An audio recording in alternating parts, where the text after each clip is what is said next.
Welcome in, peeps.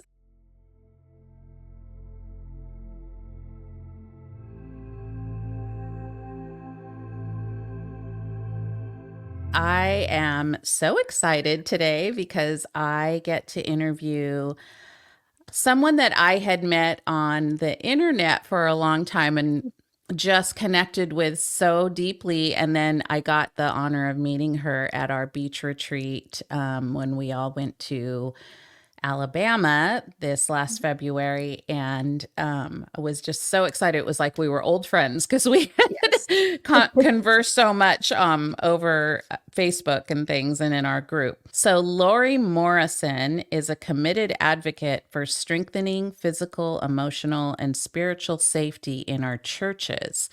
She's a former church staffer, retired private investigator, which that was a whole thing. We had to ask her a million questions about that, as well as being an author, podcaster, and speaker. She shares real stories at the intersection of faith and true crime to highlight actionable steps any of us can take in our own faith communities. Welcome in, Lori. I'm so excited to be here with you. I know. So excited. I got the privilege of being on your podcast a while back. Yes. And then I was like, oh, we need to have a conversation on my podcast because one of the things that we do with the UnMothered too is help keeping them safe and away Mhm. from dysfunctional or unsafe kind of things. So we'll dive into that in a minute. But I wanted to just have you tell me a little bit about your childhood and how you grew up. Well, I didn't grow up in a faith community, but God was always putting people from faith communities in my life. And so it's so interesting now, to look back. I had a great childhood. Mhm. our generation was kind of that free range, go out and play, be home by Yeah. dark.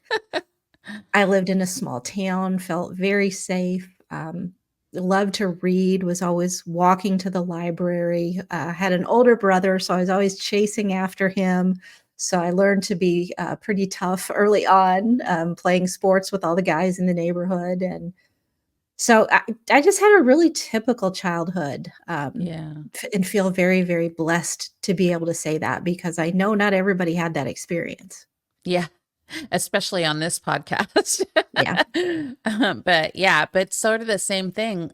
It's so funny when you said the library. I remember going to the library. That was my getaway place. So where you could just go and imagine and read books. That's probably why we like to write and do this Yes. kind of stuff now.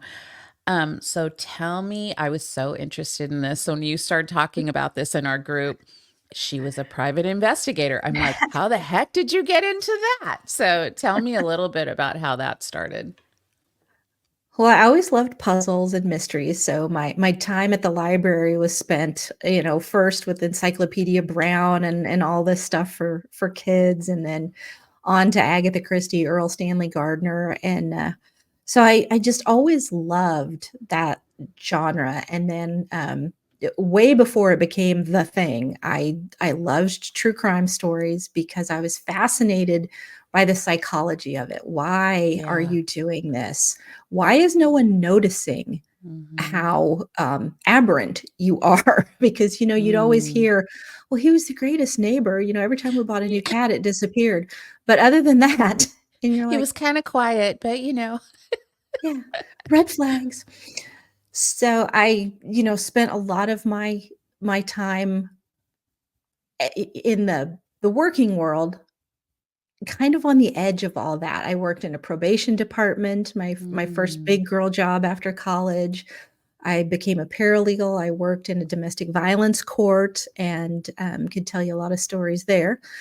I Mm. worked on a church staff and could tell you almost as many hair curling stories from that Yeah. experience. And so, those 2 worlds just have always kind of been, working toward each other.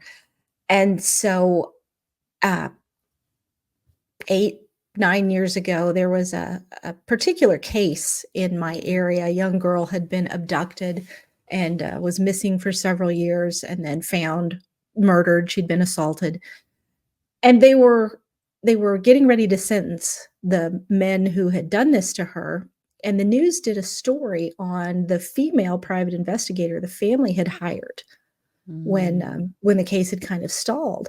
And so, of course, how fascinating. It's a female private investigator. We've got, real life Miss Marple here. And she didn't live very far from me. And I thought, I wonder if with my paralegal skills, with my, Mhm. some background in the criminal justice system, maybe I could just help. So I messaged her and said, hey, this is my skill set. This is what I'm interested in. This is why I'm reaching out if you need any help. So I sent that message and then I thought, She's just going to think I'm a lunatic. Who just does that? But Or a she called. stalker. Yeah, exactly. But she contacted me and we met for lunch, hit it off. And so it just really started like that. And then one day she's like, you could do this. You could be a PI. Wow. And I was like, it wasn't on my bucket list. I'd never thought about Yeah. it. But I thought if it gave me tools to help more people, Mhm. then I was going to try it. So learned an incredible amount doing that kind of work. I had some great mentors that I'm still in touch with because I still do some Wow. consulting. But God really put it on my heart that there's so much going on in our Mhm. churches, not just with physical safety, but emotional safety, spiritual safety, Mhm. and that I needed to speak into that. So I retired my license, and I'm focusing more on that now. Gosh, that's so great and so needed. Mm. So tell me about the kind of policies that you talk about of keeping people or specifically kids safe, like in churches or out of churches, that kind of thing. I think first and foremost, we just have to be willing to admit that bad things can happen in the church and do happen in the church. Absolutely. Because if you can't get over that hump, you're not going to be willing to put the types of procedures and policies in place Mhm. that are going to give you the best chance of keeping everybody safe. Mm. So that's first and foremost. And then secondly, situational awareness. Too many Yeah. times we get so busy. Where do I need to be? Oh, my phone's pinging. What's this? What's that? And we're just not seeing what's right in front of us. And Mm. so being willing to set the distractions aside and just keep an eye out for things. Mhm. Recently in the news, there was the shooting at the Lakewood Church in Houston. Right. And, if somebody walks in, it's very, very hot outside, yet they're wearing a trench coat. That's going to get my attention. Mm. Maybe it's just a fashion choice. So I'm not going to just, Interesting. suddenly tackle that person. Yeah, right. But a trench coat is Yeah. used to A red conceal nothing. flag. Yeah. And so I'm gonna keep an eye on that person. Hopefully, my security team has all got radios. We do at our Mhm. church.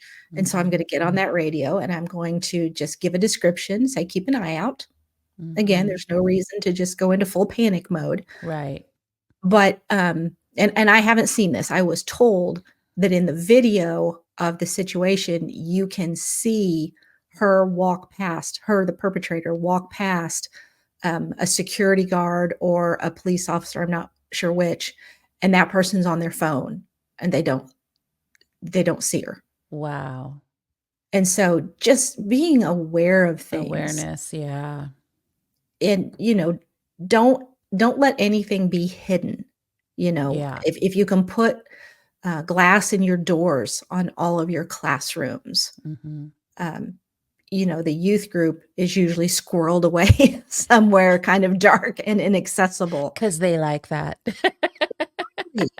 But just, put up some cameras, Yeah. and that protects your volunteers as well. False allegations are Mm. rare. They are very rare, but they do happen, and so Mhm. you're not only protecting your students, you're protecting your staff, you're protecting your volunteers. If that's something within your budget, it's just a really good idea. And then Mhm. don't be afraid to say something. I hear over and over again, "Well, it didn't seem like anything was wrong." Okay, that's not your job to figure out. Yeah. You're not an investigative body. The church does not have the training nor the resources to do that.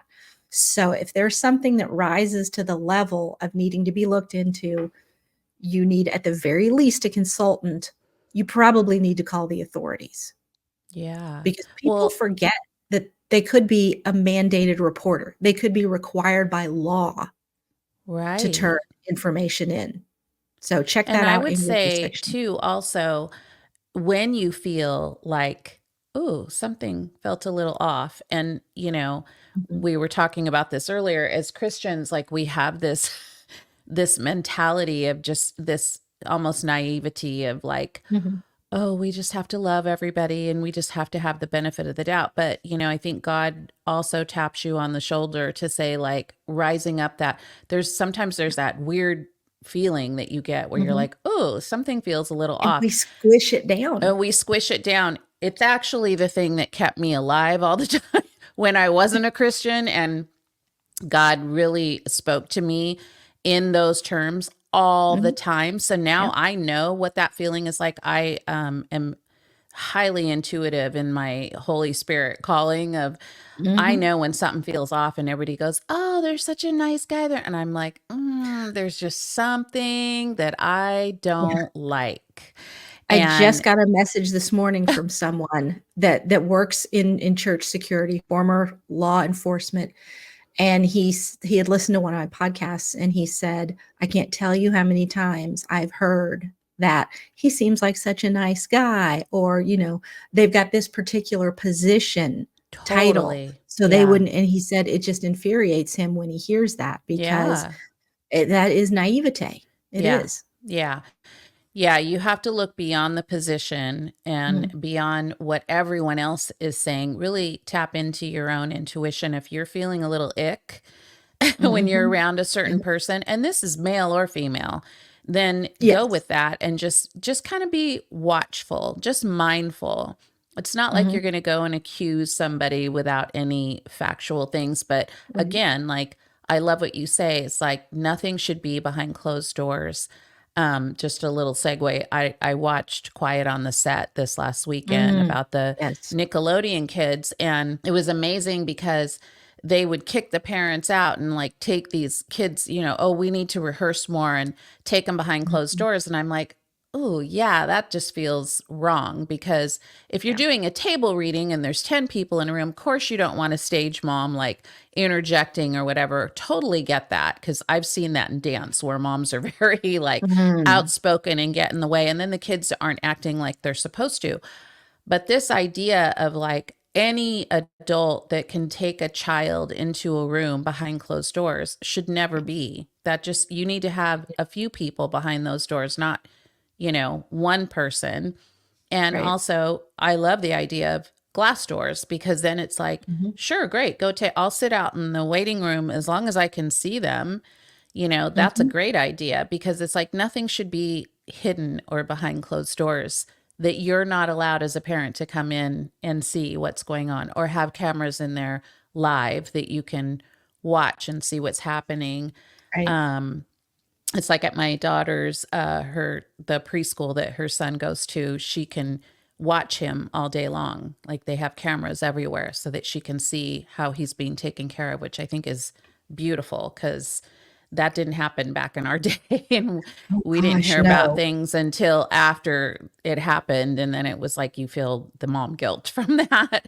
So Right. yeah, so just those kind of things. And then like, what advice would you give young adults? And I guess this is where we can do the red flags. Like, what kind of red flags go on surrounding, like, especially when kids go off to college or just even in a church setting, like any kind of red flags or advice for people, young kids to be aware? I think one of the biggest ones has to be when people are exhibiting controlling behaviors. Mm, As I can remember when I was in college, had a guy I was dating, and we were at a dance, school dance, and another guy asked me to dance, and he was a friend of mhm. mine. So, of course, "Oh, this is fun. We'll go out and dance." And I come back to the table, and my date's just glowering. He is upset, you can tell. I'm like, "What's wrong with you?" 'Cause that's just me. And he said, Yeah, "He should have asked me if he wanted to dance with you." And I'm like, I'm not your He property. should only, yeah, he should only ask you if he wants to dance with you." And he didn't. So, needless to say, that relationship That fizzled didn't out work. very fast. But anybody who is wanting to, take over all your time, and I Mm, get it, you're young, you're in love, it's new, it's fun, I wanna right. spend all my time with this person. But if when you go to spend time with friends or family and Mm, they're upset about that, yeah. that's a red flag. When they are constantly needing to know where you are, Mm, that's a red flag. When they're constantly checking in with you, texting you, wanting to see your phone to see who you're texting maybe, right. those kind of things don't get better. I've heard people Yeah. say, "Well, when we're together longer and they feel more comfortable, that'll stop." It doesn't. So No. don't tell yourself that, don't tell anybody else that. That is that is a disturbing behavior. And Yeah. so that is not someone, and friends can do that too. So this is not just Yeah. dating relationships. Friends can do that too, and it's not healthy. This is not a person who is going to be emotionally healthy for you. Um, Mm-hmm. any other red flags would be, and this seems so obvious, and yet I've seen so many people ignore this, people warning you about this person. Oh my gosh, yes. You know, your friends, your family, they love you. They want the Mm-hmm. absolute best for you. And so when they're seeing things and have the courage to actually express that to you, Mm-hmm. they're not trying to wreck anything for you. They're not Right. trying to, if this guy's ex-girlfriend tells me what a horrible person he is, Yeah, maybe she's trying to get him back, so she's trying to get me to totally. dump him or something. You look at your But when it's sources. several people, Yes, I've even seen girls and women where the guy's friends, his own friends, yep. will warn her away from him. Mm-hmm. "Oh, he's a wounded soul, he just needs my love." No, if he's a Mm-hmm. wounded soul, he probably needs therapy. And Yeah. I'm not trying to be facetious. I mean, No, it's so true. And this is such a good conversation for my audience because that's exactly when we come from dysfunction, we just want to we're like a puppy dog for every bad boy, just anyone that shows love to us. Like we just lap it all up. And then we think like the possessiveness means that they love us best. And also, you said something really key is we think we can fix them.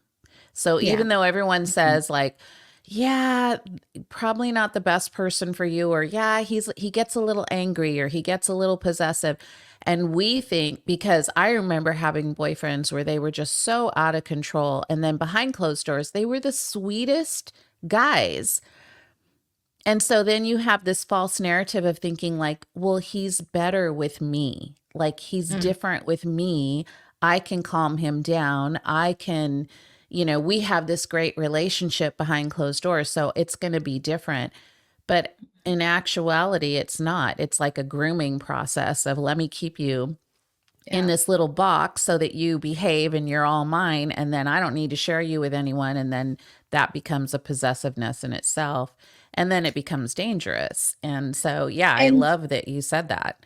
he has to be on his best behavior until he can separate you from these people that are speaking truth into your Yes. life. So true.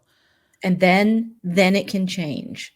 So you need to look for someone who is not perfect, you're not ever gonna find that, but look for Sure. someone who is just decent at their core. Yeah. And someone you can trust because it was the one Mhm. thing like when Mike and I met, it was like we both have our separate lives where we can, kind of still be our own person, do our favorite things, and then come together. Like my husband's a hunter, so I'm not going hunting with him. But, he may be gone for a week. If I was a jealous person or insecure or damaged, I'm going to freak out about that. Right. It's so cute because he'll come and he'll ask me, and I go, I'm not your mother. You don't need to ask me. And he goes, I'm not really asking you. I'm asking you out of respect. And Yeah. not that I know you're not going to give me, a yes or no. Like, of course it's going to be yes, but he's like, I'm mostly just asking to see if our schedules match up so that we don't interfere with something else, which is respectful. So I would say Yes. respect and trust are two things that are key. Yeah. So that if I, if I want to go and have a fun girls' weekend and go to the beach and go watch a movie or whatever, there's no like, well, where are you going to be? What time are you coming back? When, and just all, and like, let me look at all your texts and things like that. That's not a healthy relationship. A healthy Right. relationship and a safe relationship comes with respect and trust, where you just let each other, you're checking in with each other out of respect and saying like, hey, here's some plans that I want to do, just want to make sure that this matches up with our schedule. And if it Yeah. does, it's like, great, go have fun. There's no fear behind it. Yeah. And anybody who's not supportive of your dreams, somebody Yeah. that's not supportive of you wanting to grow.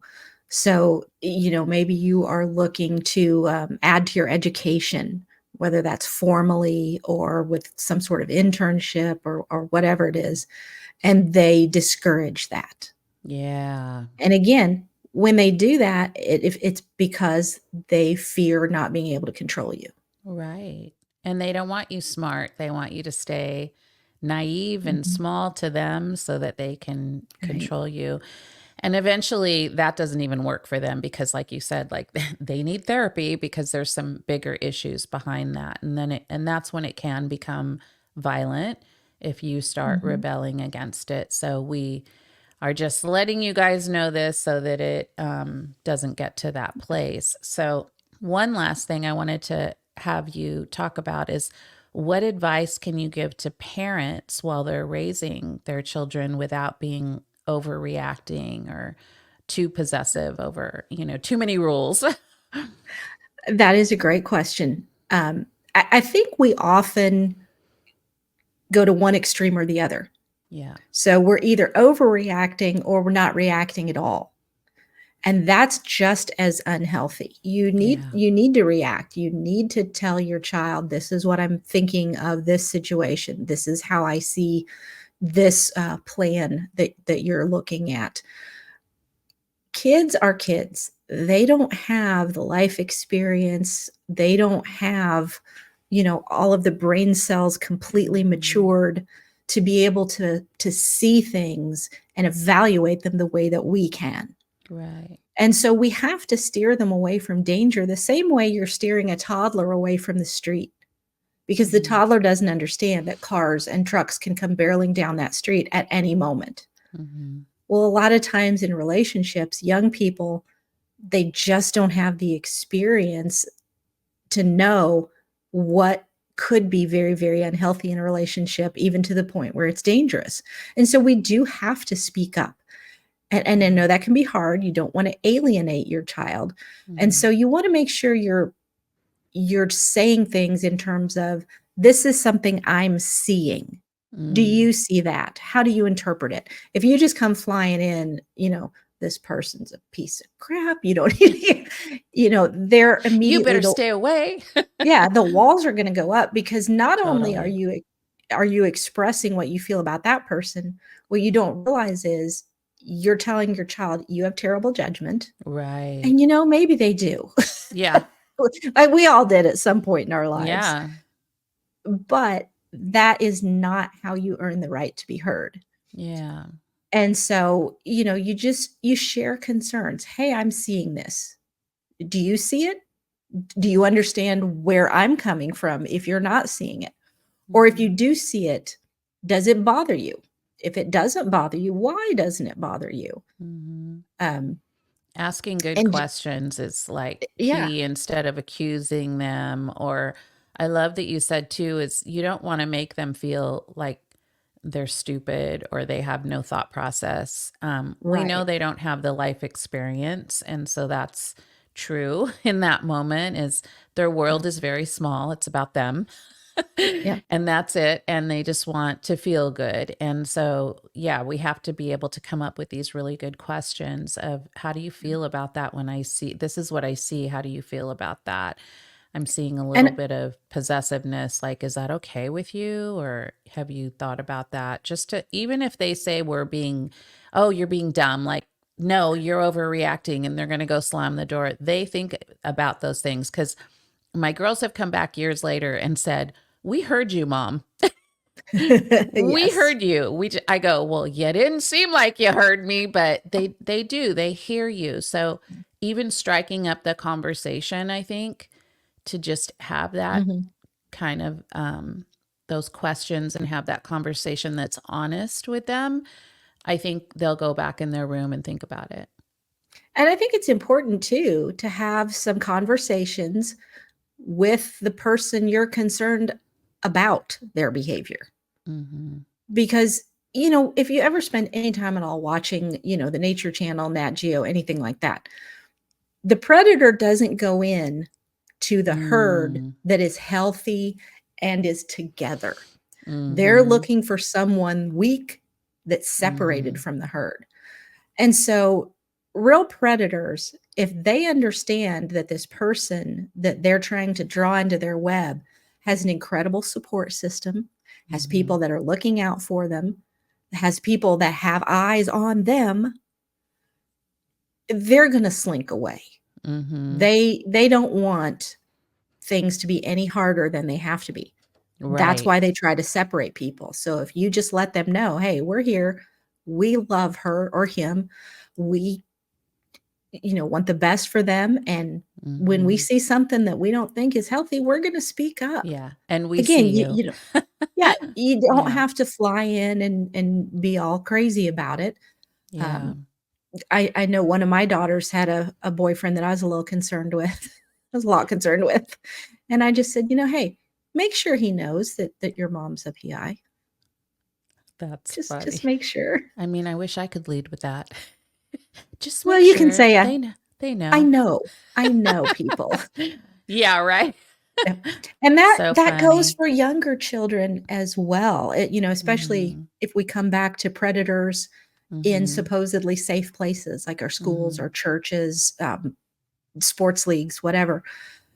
If you have an unnatural interest in children, you're gonna go where the children are. Yeah. So you just have to realize that those people need to prove that they're trustworthy. You don't just give them your Right. trust just because of their Right. title. And Mhm. they also need to know, "Hey, I pay attention to what's going on in my child's life." You're Right. not gonna be texting them. Mm. That's inappropriate. You don't have contact with them Totally. outside the context of where Right. you naturally interact with them, Yeah. and just things like that. Because Yeah. I've interviewed someone whose father was a predator, and he was a pastor, Mm. and he said, "I would" what we typically call grooming, he called testing. Mm. I would test these kids and see which ones, if I crossed a bit of a boundary, who would Yeah. push back and who wouldn't. He said, "But I tested the Totally. parents as well. Wow. If I have my hands on your daughter's shoulder while I'm talking to you, are you just Mhm. gonna allow that?